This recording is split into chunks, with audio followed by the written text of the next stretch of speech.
عندي سؤالين بيتكرروا كتير عندي في الانجليزي وبحتار ارد واقول ايه. لو شفت how do you do what do you do، يا ترى ايه ردك او هتفهم السؤال ده ازاي؟ تعالوا نشوف. لو قلت how do you do بمعنى تشرفنا.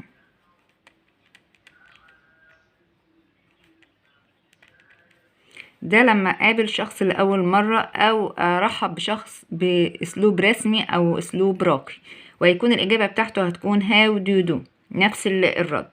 اما عندي كلمة what do you do، هنا بسأل شخص عن وظيفته او ماذا يعمل، اقول ماذا تعمل او ما وظيفتك، والاجابة هتكون عندي حاجة من اتنين. اقول I am a teacher، انا اكون مدرس، او I am a doctor، يعني أنا بذكر فيها الوظيفة، أو أقول I work in a bank، أنا أعمل في بنك. يبقى كده how do you do بمعنى تشرفنا وده ترحيب. what do you do بمعنى ماذا تعمل أو ما وظيفتك.